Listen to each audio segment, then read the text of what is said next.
For the 223rd time in a row. 233rd? It's been a bunch. Here we go. We're live.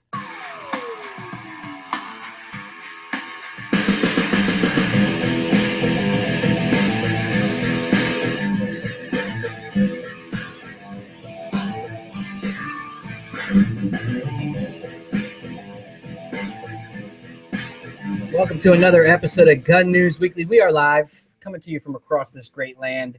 Stories tonight from D.C., Ohio, Alabama, Colorado. We'll go up to Canada, too. Talk a little bit about the American Gun Association story of the week. And we'll start by welcoming Ross in the house. What's up, Ross? What's happening, brother? Good week.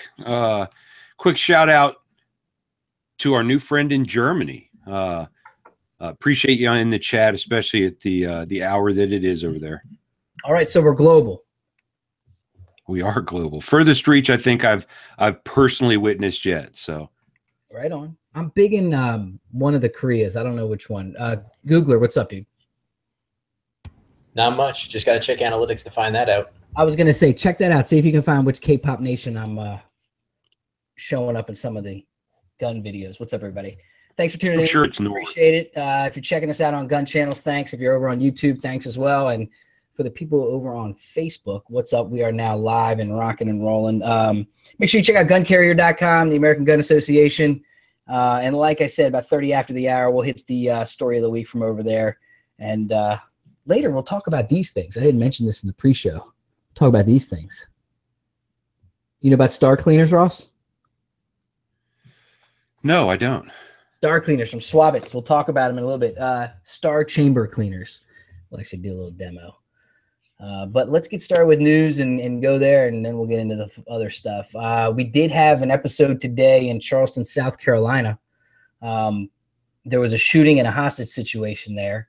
Authorities are saying it was a one person who was taken hostage by a fired dishwasher who fatally shot a coworker in a Charleston, South Carolina restaurant. They said in a news release that the hostage was rescued safely Thursday afternoon from the Virginia restaurant located on a downtown street that's popular with tourists. They thought there was a small number of hostages. They thought there was a few. It turned out to just be the one. The worker shot and killed someone at the restaurant shortly after noon on Tuesday. The police did shoot and critically wound the gunman after a 3-hour standoff. And that's basically workplace violence right there. They made a point. They made a big point to specifically rule out a hate crime on this one. 100%. And another reason to, again, if you're allowed to be in a restaurant and have your gun on you, makes sense even in those situations for anyone that's thinking, I should take this to the just places where there's been violence in the past, like movie theaters or, if you carry.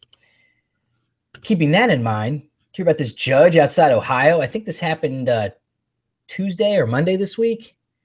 Jefferson County Courthouse.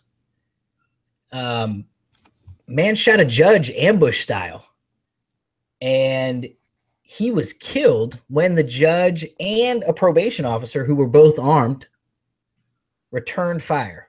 It was 8 a.m. in the morning outside the Jefferson County Courthouse in Steubenville, about 40 miles west of Pittsburgh.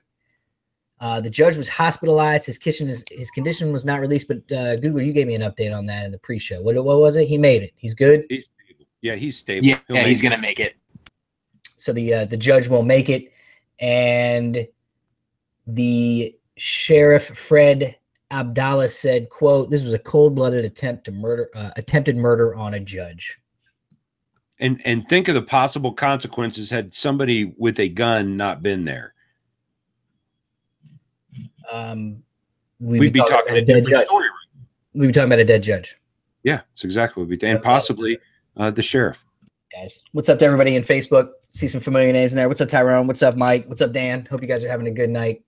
All right, so story of the week. This is what we're calling this one. There's a new Glock coming out. That's official. There's a bunch of stores around the country and different facilities that are having a premiere party where at a certain time, I believe it's 10 a.m. on Saturday, in association with also the NRA Carry Guard thing that's going on up in Milwaukee. They're revealing the new Gen 5 Glocks. We're all fans of Glocks. I've got a Glock right here. I got Gen 3. We were talking about it earlier. Ross didn't like his trigger in the Gen 3 till he did it. I've seen memes that have Gen 2, Gen 3, Gen 4, Gen 5, and they're all the same exact picture. I've seen memes where the graphic that we're going to talk about has high points put in it, for humor. However, according to my unnamed source, since everyone's allowed to have unnamed sources, we've got one. But according to one of my unnamed sources, who is in receipt of one of these, I believe the night before, so it'll be tomorrow night, he'll actually have one in his possession. However, I was going to go do something live and kind of do the reveal live, and I emailed him this morning after I found some information, had a quick conversation, and confirmed that, no need for that. The cat's out of the bag, so to speak. We didn't talk details. However, there's a new graphic that's out that's got the new, supposedly, Gen 5. What I find authentic about this is, from a design point of view and a marketing point of view, this is the type of quality thing they would put out. Let's share it real quick on the show, and then talk about the 5 points that they're saying are different. They're saying that the new DLC coding on the slides is there. That's obviously the hot new thing, so that makes sense to me. Ambidextrous slide catches are something they've been talking about for a long time, correct? Slide stop is what they call it. And shit, you spend $9 to get it aftermarket. They might as well put it in, Right. Flared magwell for something that, again, a lot of people do aftermarket as well. No finger grooves. So, the standard 3, I'll show my friends on Facebook, the standard 3 finger groove, it's just a flat surface. Flared magwell. And then also they're saying that there is a Glock enhanced barrel of some sort. All of those points make sense to me. This looks legit to me, to be honest. And according to, again, some of the, hey, check me out on Instagram. Sorry. That all seems, I posted it because again, I got a hold of it after a couple other people out there put it out there. It looked like it was good to go. So what are your thoughts? Their comments in the chat, their comments in the chat, like it's about time Glock stepped up. What do you mean stepped up? I see a flared magwell. I see a flat surface, which I know a lot of people flatten their Glocks. I just don't see the step up. Maybe it's a fantastic barrel. I don't know. You're still talking about the trend has been to customize these things, Ross. The slide, the stippling, the barrel, the RMR cuts. So you could put a different optic on there, et cetera, et cetera. That has been the thing. It has become the AR of the pistol world. So they have to serve something that people can still work on and again do cool stuff on the slides. I don't see any RMR cuts on that. I don't see any RMR cuts on that. Nope, I didn't see that either. I didn't see that. I see cosmetics unless they fix that trigger. And I know that some people get great triggers on their Glocks. I did not. Maybe I got the lemon trigger of all of them, but it didn't. It felt like sandpaper. You know what I mean? And mine was a Gen 3, which I prefer the old school Gen 3 over the 4 myself anyway. So to go to Gen 5 and to possibly, now you got back straps. Now they're talking about base plate covers, like extending the floor plate of the mag a little bit to cover that hole. But that hole's there for a reason, so that in a type 3 malfunction, you can grab your mag. You know what I mean? Yeah, there's again, we know this thing to be the utilitarian tool that it is, the best, again, hammer that's in the hammer drawer, basically. You know what it's going to do, it's going to perform. They're giving you certain upgrades that, again, it seems that a lot of people prefer and like to do. Agreed. Agreed. And I'm sure for the people that are looking for those types of upgrades to a gun, it's going to fit their needs. And I'm sure they'll sell a ton of them. But at the end of the day, how do you improve on Glock's reputation of reliability? I mean, here's the one thing I've noticed about Glock since I've been paying attention to them is that they're a smart business. When you look at what they did with the 42 before the 43, when you look at what they did with the 26 and then the 27, and then again, how it just all continues to go. However, it's all very simple. They don't go out of their lane. All this nonsense about a carbine, a shotgun. I don't know if there's anything going on in the chat about that stuff, but I saw a bunch of that in some other posts online today as well. I don't see it. And again, the answers we got at Big Three over a year ago, or just almost a year ago, that's not even on the radar. It's something that gets brought up every once in a while, and everyone's like, "All right, back to work." So how many guns do they sell a month? How many guns does Glock sell a month, Googler? I know there's a number that's out there. They told us one time, and it's an extreme amount of guns a month. Exactly. Will you think we'll see those in October? The fives, yeah. Gen 5 will be there. Yeah. Okay, Absolutely. it'll be interesting to shoot one. I really want to put the trigger to the test because I think that's where Glock could really outperform themselves, is to get a trigger that doesn't take 1,000 rounds to break in. I have never purchased an upgrade trigger, nor have I enhanced the trigger with Glock. Every Glock I own has the Glock trigger in there. Dude, until I did that 25-cent trigger job, and actually it probably cost me 50 because I used some damn good polish. But after I did that, it settled down. It didn't feel like I was running through a gravel pit every time I tried to pull the trigger back. Is it really that bad when you got it, even compared to like an M&P and stuff? Oh, the M&P was butter. Dude, the M&P was butter compared to the Glock when I got it. Right, I don't know. Maybe it was produced on a Monday and somebody just didn't deburr the whole trigger system there, but it was chunky, dude. That's the only way I can explain it. I'm willing to eat crow when I make a mistake, but I'm pretty confident in that first graphic that some people are claiming is not correct. Again, I think some people went in and modified it and did some things and added to it that was funny, but that original one, according to all indications and all inside information that we've been able to obtain, that is correct. So I'm going to be honest with you. We'll know Saturday. Maybe I'll jump on and do a quick live update when it's officially released, but we'll see what's going on. I almost commented on that high point that was there. I'm like, wait a minute. They made it look just like a high point.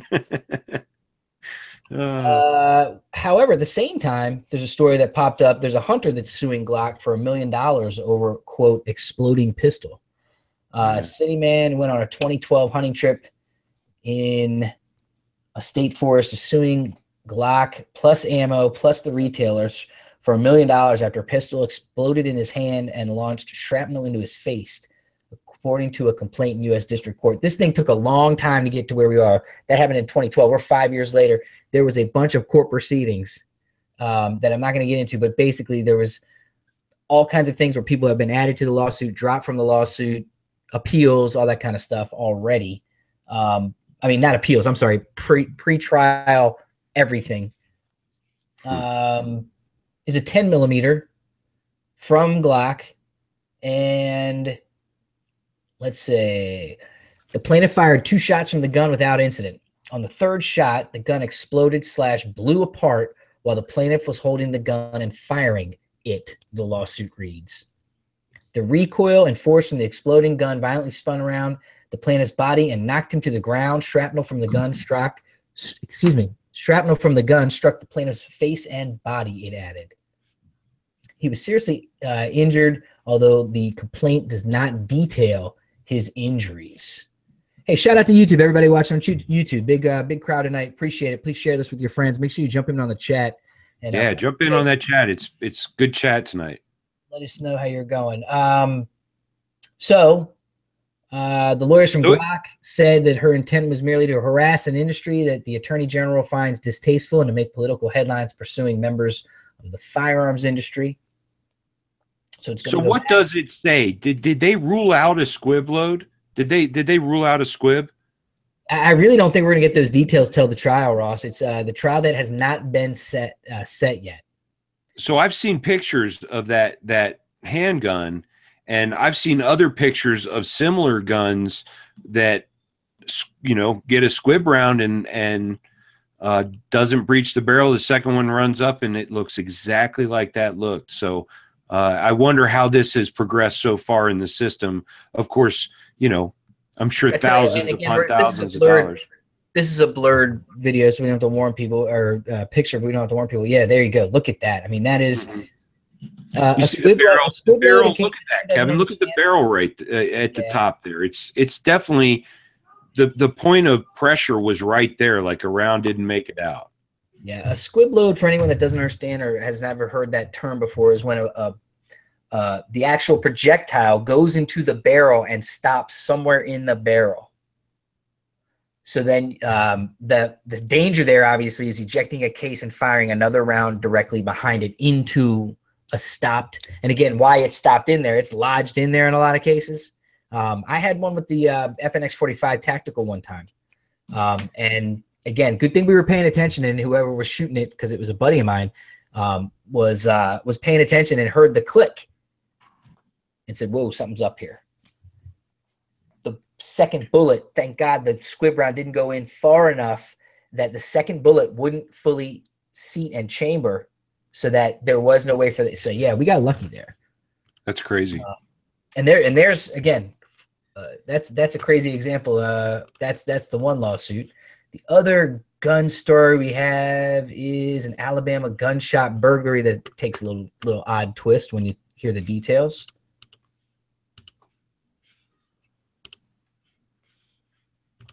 And away we go. Stolen guns on the streets. That after a burglary early this morning in Newton. WTVY's Dylan Huffman is at Harding's gun shop with the way thieves got inside. Dylan? Lisa, it happened around 4 o'clock this morning, and when Gerald Harding got here to the gun shop, he saw this. The door is completely gone, the sign knocked over. He says someone rammed a truck right into the gun shop and hit this gun case here. They have been cleaning up, but you can still see a lot of the damage that was caused. There was glass and guns all over the floor. A lot of the guns that were in this case were $5,000 guns, but he says that the burglars just completely bypassed this case here. He says that's why he feels like they had a plan, because they came over to this case right here and they got some $500 Glock guns out of here. This is ridiculous to go. You know, I've been here 40-something years and never had an incident like this to happen. If someone needed something, all they had to do was my door and come and ask me, and I would have given it to them. Can you believe that guy? Stealing, I am 100% against it. Dale County Sheriff Wally Olson says there have been a lot of break-ins recently in this area. He says if you know any information, you can call them because they do want to make sure that they do get these burglars. He says that the security video here in the gun shop was working, so that's why they do believe it was one man who did do the damage, and the truck that he used was stolen, but they have found that truck. He says if you know anything, let them know. The person was wearing a hood, so this time they really don't know any more information. So there you go. And that leads us into a couple things, Ross. First of all, shout out to Gerald Harding. I mean, that guy's obviously a good man. True enough. They took the Glock guns, but they missed all the black rifles right behind them. All those rifles up on the wall, all those $1,000 1911s that are sitting there, didn't even cross their mind to grab that stuff. So interesting on a couple fronts. We've talked about this viewpoint before, but when are gun shop owners going to learn to take better measures to protect their inventory? I mean, yeah, okay, he hasn't been robbed in 47 years, but it's just a matter of time. There's been a rash of these things going around. We talk about one every other week, a smash and grab. And shit, one week we talked about like 5 of them. How about a back-to-back one tonight, Ross, where burglars crashed a vehicle into the entrance of Cabela's in Lone Tree in Colorado. However, they think they got 50 guns. It was the first burglary of its kind in which thieves smashed a car into a Lone Tree store and stole the guns. However, they know that it's been happening in multiple locations around the state, Ross. At 12:58 in the morning. Dude, it would be like the bank. Smash and grab on a Cabela's. It would be like the bank just leaving their money out right behind the counter in like a little glass case. You know, I mean, it's just ridiculous. Yeah, it's a lot of guns to lock up. I get that out of the chat. I totally appreciate that. But it's your livelihood. It's what you do. Put something on there, attach it to the stud, so at least he's got to use his truck to rip it off the wall and possibly ruin the gun. You know, I mean, do something other than just let him lie. Modern stores that I'm aware of, and many of the stores that I visit, and gun range stores combos that I visit, they have safes in the back. And at the end of every day, when everyone leaves, they're done helping customers, they bring out carts and they put all the guns on the carts and they put them back and they put them in the safe. I've seen that on many occasions in many gun shops. In the morning, I'll go early and they'll have to unload their guns. You know, okay, cool, man. I'm parade them out in front of me, please. Right. Right. Following up on a story that we talked about but didn't have any details, but it looks like we got some details now. And again, we don't wish any ill will on anyone. However, there's some questions here. Feds search FPS Russia's home, seize more than 50 firearms. Kyle Myers, a.k.a. FPS Russia, the gun shooting YouTube video maker who we last heard spent a couple days in jail after receiving illicit drugs through the mail. Sounds like his home has been completely searched by federal authorities for firearms and explosives the same day he was arrested. 50 guns were seized at the conclusion of the search. No illegal explosives were found, ATF spokesman Nero Priester said. Quote, "We're waiting for the lab results to come back. We got a subpoena for his blood to see if he is an active drug user." Adding that if the results show he was using illegal drugs, the ATF will consider taking the case to the U.S. Attorney's Office. Well, and he's probably got, I mean, holy mackerel, man. He has been released on from jail on $10,000 bond. He faces charges of possessing a Schedule I drug and other drug-related paraphernalia. Now, what drug? Well, what drug was it? Do you have any idea? Schedule I almost assume that's marijuana. Yeah, I read that it was THC. I read in another article it was THC via the mail. Gotcha. And if this was a choice that he made, bad choice. After, again, let's go back and remember real quick. This guy is one of, Googler, if you could find out, one of the biggest overall YouTubers, 6 million followers, 800 million views, something in that neighborhood. I mean, you're talking crazy, crazy numbers. And all of a sudden he just cut it off. And that was after his partner, who was the guy in charge of getting the guns and owning the guns, in most cases, and all of the exotic stuff that he was shooting, was found dead in his home. There has been no case solved in that murder. I would think he's still on someone's radar somewhere. I could be wrong. I don't know. But obviously enough to bust him for having drugs show up in the mail. Yeah, they're saying it was oil, though. And I wonder if that was medical. But, you know, if you're going to be a big YouTube personality on a controversial subject like this, your life is going to be under a microscope. Though, wouldn't you agree with that? I mean, at least from, if you're big enough, at least from those that are against your position. Correct.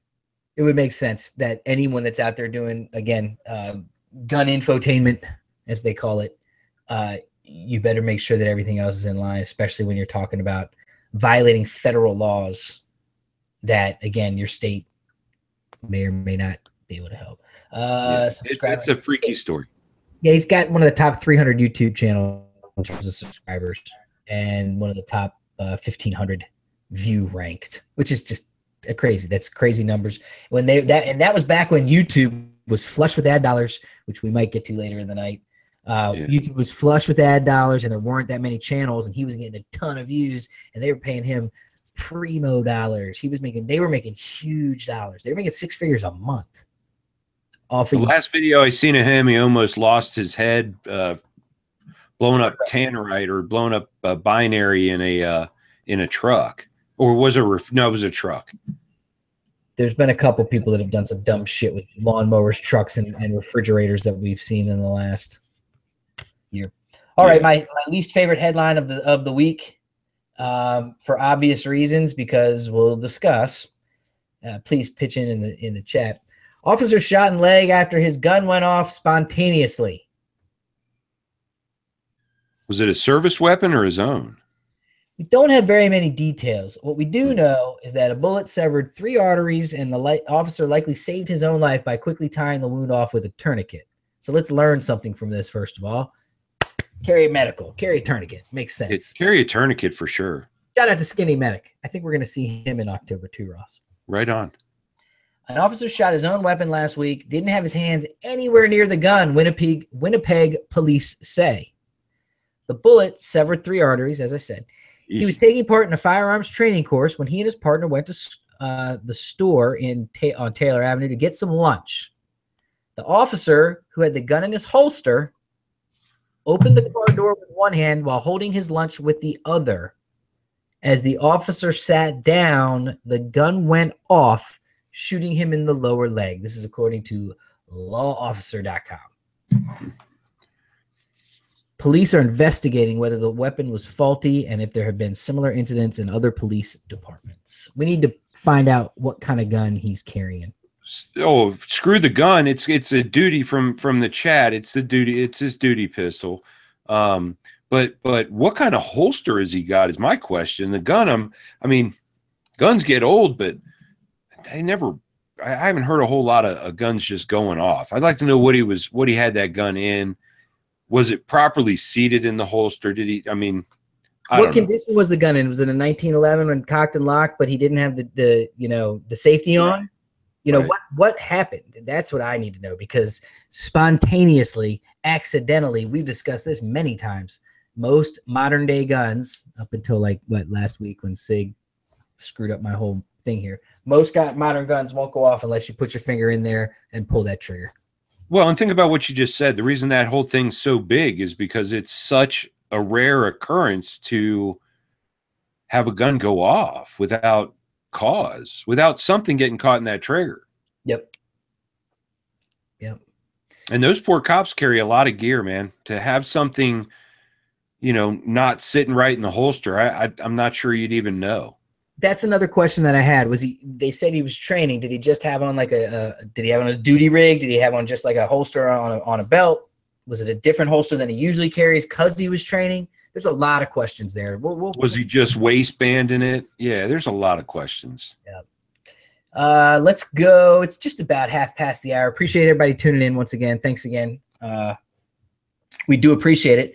Over on the American Gun Association Facebook page, Ross, the one that got the most action this week, you're going to love this one, is Kamala Harris.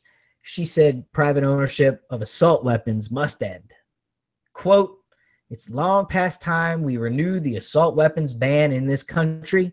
It is in the best interest of keeping all of us safe." On Twitter, unquote. Yeah, they'll attack incessantly. That's just their mantra. We know several facts, including assault weapons are not the #1 leading cause of death in America. People use pistols at a rate that is literally hundreds of times more often. I want to know when people are going to go after cars, because cars kill way more people a year than guns do. Actually, funny you mention, Ross, because we're going to talk about your boy Paul Ryan in a little bit and how he tried to equate a car as a gun. I just don't know why we have to focus on something that is, way down there on the list of how to get killed in America. The gun is way down there, as opposed to cars and Panzers. You know what I mean? It's just ridiculous that these people go after that, and then they're going to leave us defenseless, of course. Well, when you look at California as an example, it has an assault weapons ban there, right? It's got all that stuff where you got to have all those weird features and stuff. It's got a 10-day waiting period on gun purchases, gun registration requirements, a good cause requirement for a concealed carry permit, a ban on campus carry, among other things. Yet our nation frequently witnesses high-profile shootings in California. But wait a minute, we should go through those line by line. Well, because real quick, when was the last time a concealed carry permit holder went flipping nuts on anybody at a school? Even though they're illegal, 2 terrorists used AR-15 rifles to kill 14 coworkers in 2015. In 2016, murder-suicide on the gun-free UCLA campus. 2016, a felon with a stolen, quote, assault weapon ambushed and killed 2 Palm Springs police officers. And in 2017, an attacker opened fire on the sidewalks of Fresno, killing 3 innocent people. The gun control is not the solution. It may be part of the problem. And that's from Breitbart.com. But Yeah. they're going after her because she's putting out these quotes and she's putting out these tweets, and all these people have the ability to put out these 140 characters, and they're not able to necessarily back it up with fact. Excuse me. That is the big major problem, is that there's no fact anymore. Everybody makes up their own story, believes it to the point that they're willing to put it out there. And those people who follow those people just suck it up like candy. Googler, was that one with an assault rifle? No. Yeah, but the cop, yeah. And we also know about these cops that just been killed most recently here in Florida. 4 different police shot in 2 different places. Literally just gangster style. Didn't even get him a chance to get the guns out. And our condolences go out with them. And we, again, that thin blue line thing is very real right now because they're going through a lot of things in the police departments around the world. The Justice Department announced the end of Obama-era anti-gun policy. At the same time all this is going on, that Operation Choke Point, it's all been put to an end by the Department of Justice last week. That program put pressure on banks, encouraging them to stop handling payments for businesses that could be deemed as high risk for fraud, even if there was no prior wrongdoing. Firearms, it made it essential that banks played the game. It made it essential that there was discrimination with the banking industry on legitimate gun dealers, people with FFL licenses. They said high-risk organizations, which included things like porn retailers, escort services, those selling racist materials, payday loan industry, and firearms-related industries. Segregation, that's what that is. They made it a law. They made it not a law, but a mandate that they do that. It's ridiculous, man. It's a complete overreach. It was a way that they could, quote, put a clamp on the firearms industry without legislation, unquote. It's good to see they got rid of it. It's gone, and that's the second part. And then back to the other story was Paul Ryan was on a town hall meeting of some sort on the news, and an audience member asked him, Ryan said, quote, "We've got to do a better job of making sure that criminals don't get guns, or that people who are suspects of terrorism, like domestic terrorism, don't get guns. Just like we saw, Heather Heyer was killed by an act of domestic terrorism. This fits into that category, so I think we have to do a better job of making sure that terrorists do not get guns." He's talking about Heather Heyer is the girl who lost her life in the traffic accident in Charlottesville. She was not shot. Problem. You're not a criminal until you commit a crime. Trying to add a terrorist, gun, car, terrorist, bad guy, gun. Come on, man. You can't be labeled a terrorist until you do something terroristically. You know what I mean? I mean, what they're saying is double speak. We got to do something about criminals getting guns. Well, what about the people that aren't criminals that get a gun and become criminals? How do you stop those? You can't. Life's dangerous. He went to add that we have to protect the Second Amendment rights for law-abiding citizens, but how can gun rights be protected if citizens can simultaneously lose the right due to being suspected of something is the question. Interesting. They need to stop messing with stuff that constitutionally they shouldn't even have a hand in. That's what they need to do. They need to start doing their job and representing the people of the United States, left, right, or middle. Interesting story popped up in my feed today, Ross, that this is something that I've asked Uber drivers almost every time I've gotten a ride in another city, from an airport or something like that. I've always said, you allowed to carry? Are you allowed to? And basically it's in one of their agreements that when they agree to work for them and get paid, they say you're not going to carry. And there's a South Florida Uber driver that is now suing the company over the firearm policy. Jose, I can't do Spanish very well, Mejia, Meja, 28, drives for Uber part-time and says he doesn't feel the same without his gun. Uber bans drivers from passengers from carrying guns, even if the firearms are legally registered. He says, quote, "I'm not able to protect myself or defend myself. And remember, we have regular cars. There's not a divider between us and the passenger. Nothing of that nature." He told a local TV station. So he's saying, this is just a regular car. The guy could reach over the chair and, I'm at their mercy. He filed a class action suit in civil court against Uber, claiming that his, quote, rights are being infringed on, unquote. He's citing a 2008 Florida law that allows, quote, employees to keep a firearm locked in their car in the company parking lot, unquote. Uber declined to comment on the pending litigation. He's going to run into huge issues with that. It don't work for him. That's your choice. You're not forced to work for anybody. The rules that Uber puts out there are the rules that Uber puts out there. You choose to follow those rules. That's your prerogative. But isn't it his workspace? This is an interesting one, Ross, because again, Uber has created the biggest transportation company in the world, and they don't own a vehicle. They don't own the vehicles. This is this guy's car. So you're telling me that when he goes and no, wait a minute though. Now, many of them drive around with 3 and 4 phones and do 3 and 4 different services, Ross. I don't know if you know this. Not just Uber. They do 2 or 3 other ones. And when someone needs a ride, boom, they're on it. Doesn't matter. You're working for the company that they signed up with. You know, on one hand, Kevin, the company's got every right to do that. Just like any private citizen has the right to make or break their own rules in their home, right? It's kind of like a pizza delivery guy. Should a pizza delivery guy be allowed to have a gun? Does it matter? They get held up. Of course they do. Does it matter? Is Pizza Hut going to go out there, and is Pizza whatever going to go out there and check your car? Are they going to check your crotch? Are they going to look at your appendix? Is Uber? Is Uber? That's a perfectly legitimate question. Is Uber going to come out and inspect? No, but I think so. Just carry the gun, you say? He obviously has a permit. Do what you feel is right in the situation that you're in. That's all I'm going to tell you. Well, here's the other question. You also noticed in the article, it said that Uber bans drivers and passengers from carrying guns.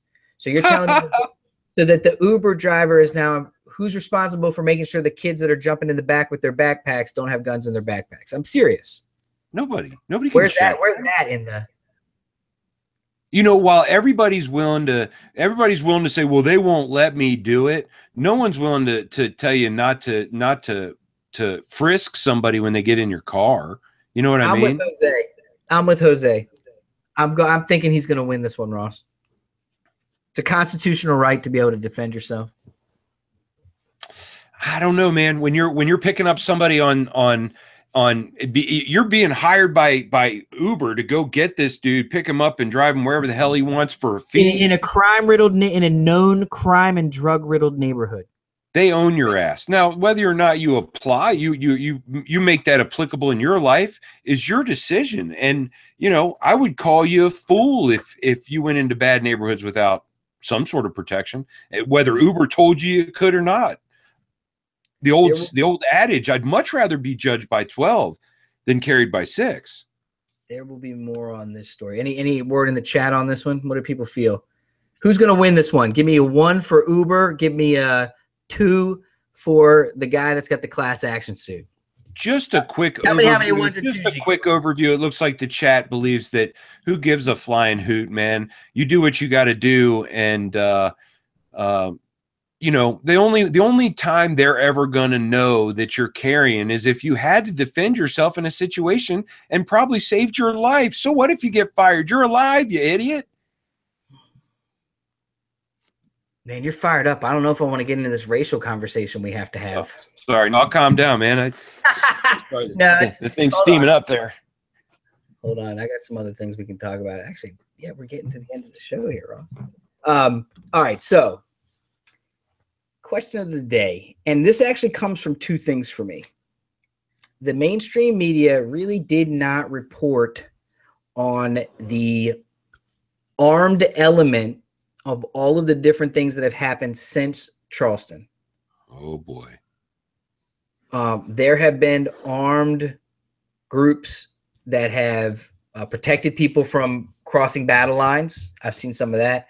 There's been armed groups. There's definitely been dudes in Arizona the other night during this speech that were there and open carrying what many would consider, again, long rifles. What I noticed about that was in any of the reporting that if someone had been shot, if a shot had been fired by accident, if there was an accidental discharge, if there was a spontaneous bullet that went off from someone sitting down the wrong way with their gun, we would have heard about it. And there was no such news reports. No. And I'm telling you, there was dozens of guns there, open carry. From a lot of the sides were armed. Both sides in all of those, from what I've heard, are armed. Okay, so my point is the guns were there, but no one got hurt. No one got shot. It was used to deter violence rather than to aggravate a situation. It really was, in my opinion. So this next article that comes from CNN.com, there's a guy named John Blake. He penned a piece called "White Supremacists by Default: How Ordinary People Made Charlottesville Possible." He doesn't mention ownership directly, but if you're white, you pay attention to his stuff, especially if you're an open carrier, you pretty much fall into what this guy classifies as a white supremacist. He basically goes into some of the psychology of you think one way because you're white and you have a gun. Those who say yes, but the yes, but approach is often used today to discredit the grievances of the Black Lives Matter movement. Another professor says, whenever an unarmed black or brown person is shot by police, some deflect the issue by saying, yes, but all lives matter. So this is an interesting article over on Truth About Guns because he goes into the different things that the CNN article went into. And they go into some things that are pretty aggravational. I mean, they are pretty aggro. They cause you to think about it and go one way or the other because you have to kind of choose. Do you agree with that statement? Yeah, most people do go to "but all lives matter" right away.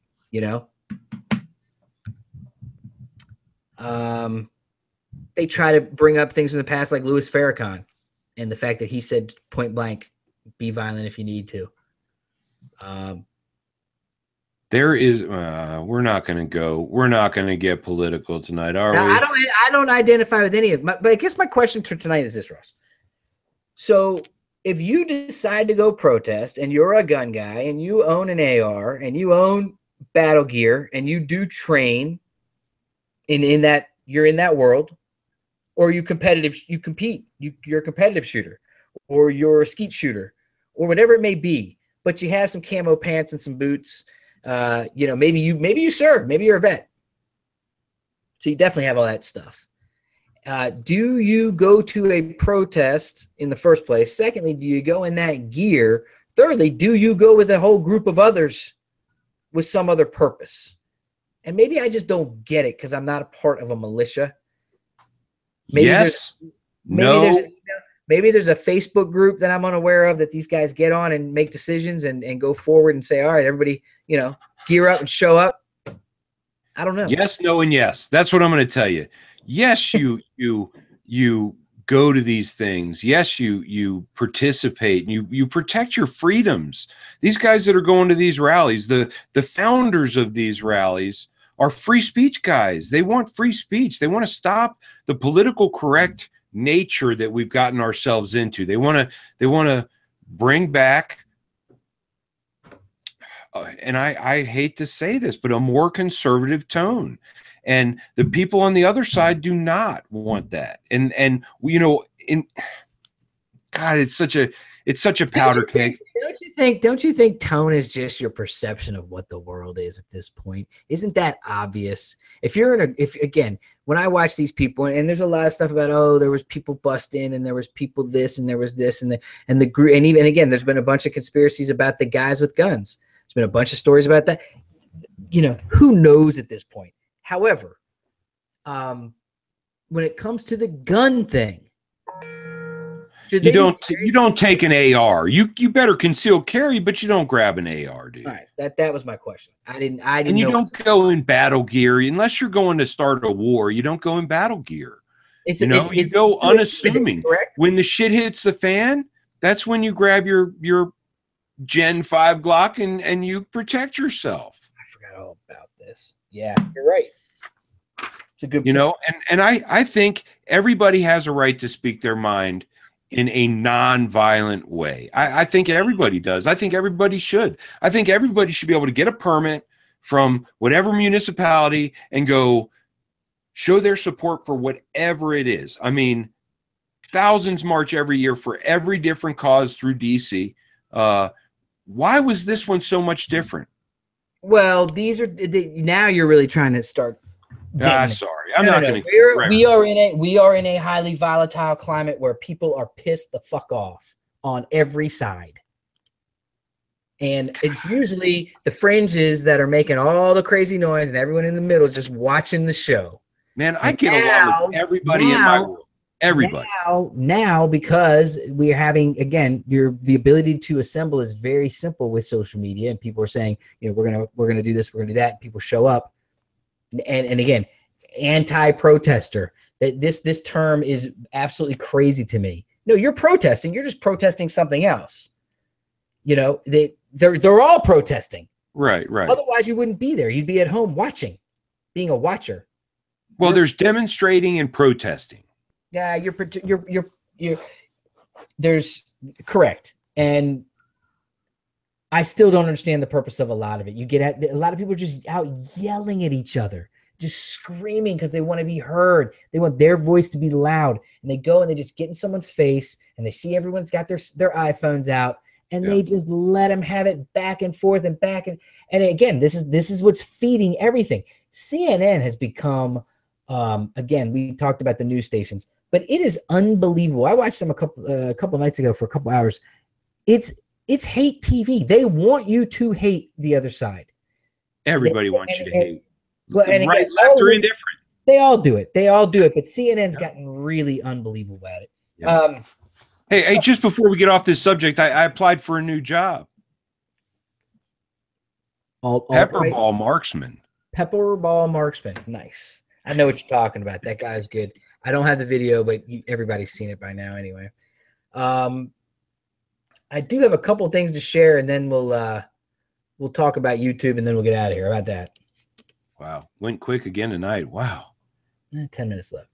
Oof. This one was a video I shared and had a lot of views on that. Watch till the end and tell me, do you have range Nazis at your range? I guess is the question we're asking everyone that's watching tonight. Check this out. Tactical Life collaboration AR pistol. Threw the ACOG up on it. Got the Midwest Industries rail and the Faxon Firearms barrel and flash suppressor. Check it out.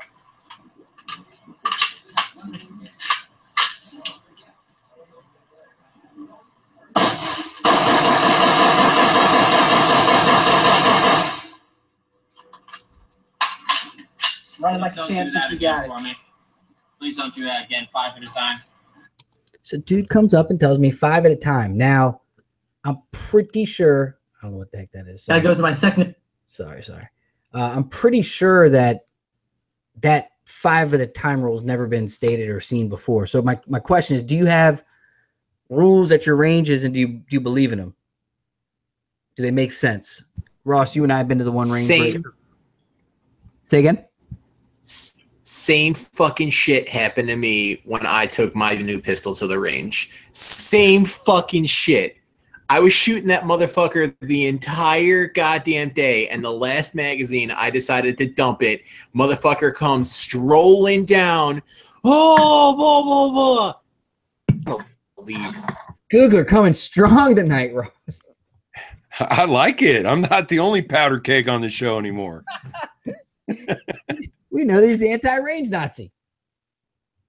Dude, here's my opinion of this. You know what this is? This is piss poor range management is what it is.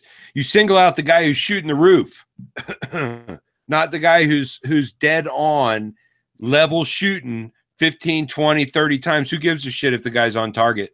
It's when when he can't control his rifle or his weapon. That's when you tag him on the shoulder and say, "Hey, dude, easy." Yeah. Good point. Good point. People go there to have fun, and part of having fun is a mag dump every once in a while. And Googler, good point. You know, most people save it to the end. But you know, for 200 fucking rounds, and he took issue with my last 30. Just saying. Well, 200 rounds, probably the last 30. Dude, I think it's ridiculous that you can't light off 100 rounds at a time as long as you can stay on target.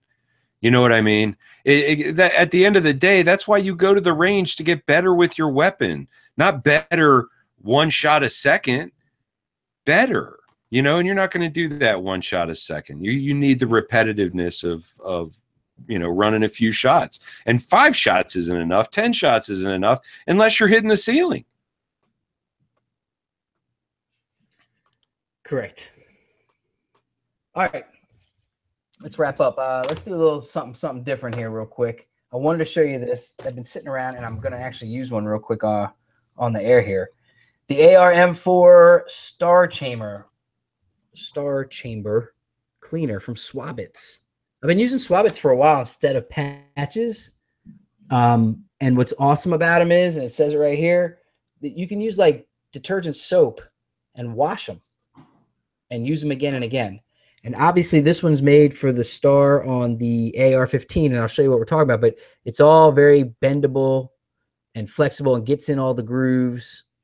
You can see that over there on Facebook as well. I'll put that right there. It's not going to stay. I got that AR pistol. 223 brush, that 223 brush with the 22 gauge and the larger Star cleaner, and that thing is a pain in the ass. Gets jammed up in there, doesn't work well. I'm going to show it on Facebook real quick. You can see the where the lugs go in on a bolt right down in there, the Star. There you go. It's hard to show. There you go. And those little grooves are what this thing is designed to get into. I looked at it earlier on this camera. It's much easier. Right in there. Huh. Well, right in there, there's a Star. Trust me. Turn the light on. Oh, there sure is. There we go. There we go. That's what I was talking about. Right there. There you go. There you go. Now you can see it. Oops. There you go. It's where the bolt carrier group locks up. Exactly. Yeah. So your bolt carrier group grabs a bullet, locks right into there, chink, with those lugs. So I'm just going to spray a little bit of breakthrough on there, directly onto the Swabit pad. I'm not worried about anything on my desk area because of breakthrough. You know that. And it's a flexible thing. So I'm going to go right in there and just kind of spin it a couple times and see. Get that noise on there for you.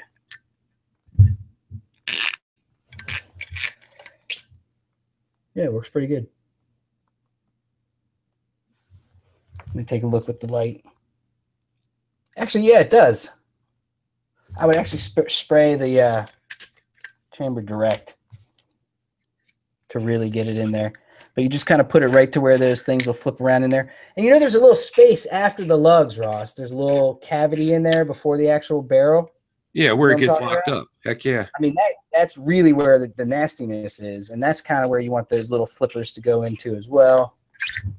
Yeah, and the more I mess with it, you can see, the more dirt it just picks up. But that's the Swabit AR Star Chamber Cleaner. Foam Swabits.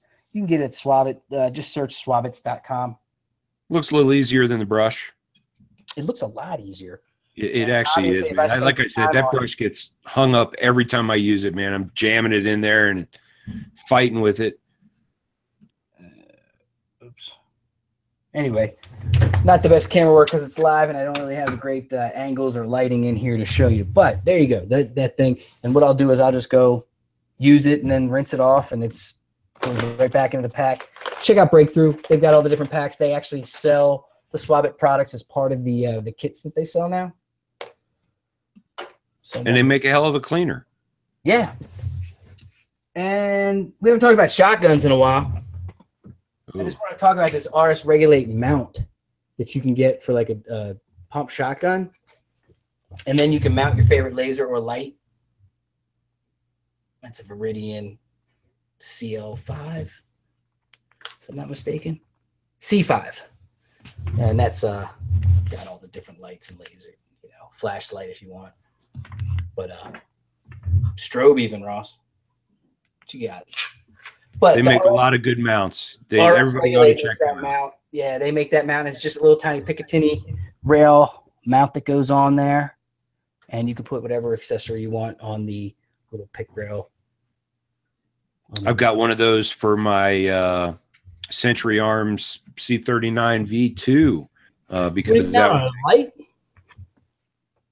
No, I've got a light. I'll put a light on it. I don't currently have a light, but that's where it'll go because it mounts on the barrel, right before the gas tube. So, right.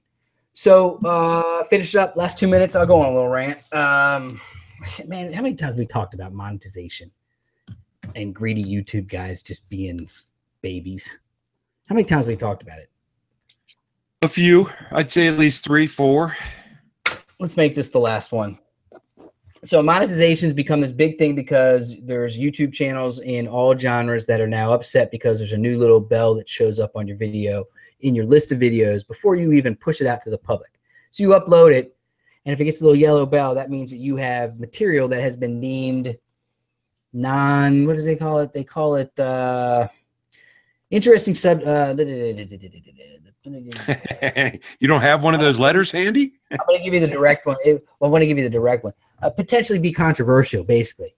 And so everyone's saying, they're targeting us. They're targeting the Second Amendment. They're targeting this, that, and the other. The story I'm looking at now is talking about the gaming world's getting hit by it now because they have obviously a lot of guys playing real first-person shooters with a lot of blood and guts and headshots and kills and a lot of like real violent ongoing streaming stuff. And so kind of back to the FPS Russia, back in the day, again, there was a lot of advertising dollars and not a lot of channels. Did my voice just crack like Bobby Brady right there? It really did, man. I thought that was my computer. Hey, man. It's a second puberty. Yeah. Okay. Anyway. And so the most recently what happened was a huge group of advertisers said, we're out. We're not paying for YouTube ads that are showing up on ISIS beheading videos or videos that, again, are ISIS recruiting videos or controversial stuff, shit that we don't want to be a part of because advertisers don't really have that control. YouTube feeds the beast. So recently I've seen a bunch of different people say all kinds of different things about how, YouTube owes them this and YouTube should have done this and all these bad things about, there's a class action suit going out against YouTube for monetization dollars. Good luck. Okay. My point of view is different. When I graduated from college in 1995, a mass comm major for my film class, I had to take the film to a guy, have them develop it, literally have those film strips hanging in a kitchen, cut them with a little machine, tape them together, roll them up, and give them to a guy that watched it once probably tossed it afterwards, right? To think that you fast forward and now there's a platform where anyone in the world can create, edit, add music, graphics on their platform, host it, categorize it, and broadcast it to as many people as you want to. Let's just go back 10 years. You go to a media company and you say, I want you to create me 10 videos that are in between 3 and 5 minutes long, and I want each of them to get 10,000 views or more on the internet. Do you know how much money that would cost you? Tens of thousands, if not hundreds of thousands of dollars. So my point is, YouTube created the technology. They created this ballpark, and they said to everyone, come on and play ball. But before you step on the field, here's our rules. You can use this for your advantage. You can use this as the greatest video hosting tool that's ever been invented on planet Earth. You can put up as many videos as you can want. You can categorize them, like I said. You can have parties and you can do live shows for free. We're not going to charge you to do it. But before you come on the field, we need you to agree to our rules because we got some home rules here. And the home rules are what everyone that's a YouTuber clicked on and said, I agree, before they created their account. And in those rules that they never read, basically it said YouTube is in charge. It's their park. They can do whatever they want. They can wake up tomorrow and change their rules. That's right. They can stop your video for any reason tomorrow. They're going to give you a way to appeal it. What's that noise? Is that me? It ain't me. They may give you a way to appeal it. Paul, mute yourself when you're not talking then. I think there's feedback. They'll give you a way to appeal it, but they're going to give you rules and they're going to say to you, here's what we're going to pay you. And if we feel like changing that pay structure down the road, guess what? We can. So my first point is you agree. The second point is this is not necessarily YouTube saying we're not going to pay money for content, certain content on gun channels, video game channels, questionable material where people are doing ISIS recruiting, etc. The advertisers pulled all of the money. It was in national newspapers. This class action lawsuit is going to go to court and they're going to bring up the 20 headlines about the millions of dollars that major companies decided to pull out. And then YouTube had to do what? Figure out where the remaining advertisers' dollars go so that A, they don't piss off the rest of them, and B, they keep them all there in the fold and can keep it going. Running a hosting thing is not as easy as everyone thinks. You have a certain amount of bandwidth that costs money, and from all those viral videos that everyone's watching, believe it or not, it costs a dime to run that. So they have to recoup their costs to run YouTube. And once again, they came up with the idea to create YouTube and monetize it. And they agreed to pay the content creators at first. Times have changed. They also fooled a lot of people along the way. Now, here's where I do blame YouTube. They convinced way too many people that the model was your channel. If you hear a YouTuber constantly or a business guy in any industry talk about my channel this, my channel that, sub to my channel, like my channel, tell your friends about my channel, and everything's about their channel, odds are they went to one of these YouTube universities that told them how to sell their channel. And YouTube sold them short because YouTube is a place to host your videos. It's not a place to like hope that you have a business because they get to change the rules on how much they pay you. You're not being hired by them to do something. They are paying you because of the ad. They're giving you a piece of the ad revenue. It's like your boss giving you a bonus at the end of the year based on what he feels is a fair number. And that number changes regularly.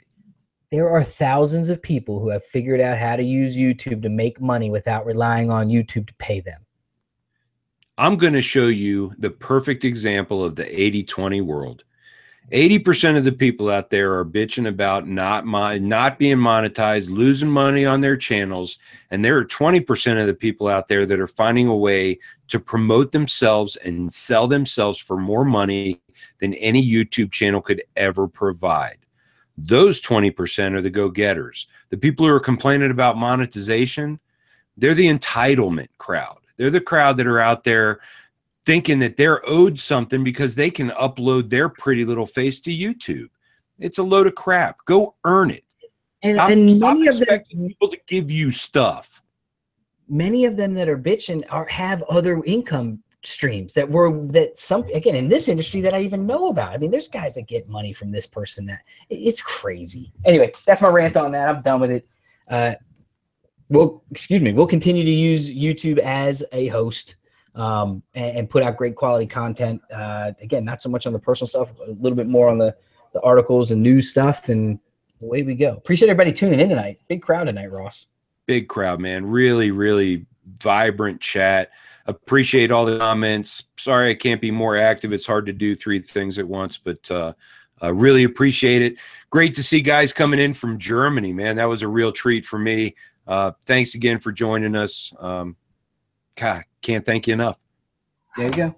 Googler, I don't appreciate that last comment, and I'm not sure that dinosaurs did exist. Did you know that every dinosaur bone in every museum around the world is completely fake? Like it's not really the bones. It's recreation. Yep. That's what I heard on the internet. CNN said No, it's it true. must be true. No, it is true apparently. But I've been to museums where they're brushing the bones and shit. Is that just an area where they do that and then that stuff goes to another storage area and then they recreate it? I'm pretty sure that's how they do it. They store it in the back.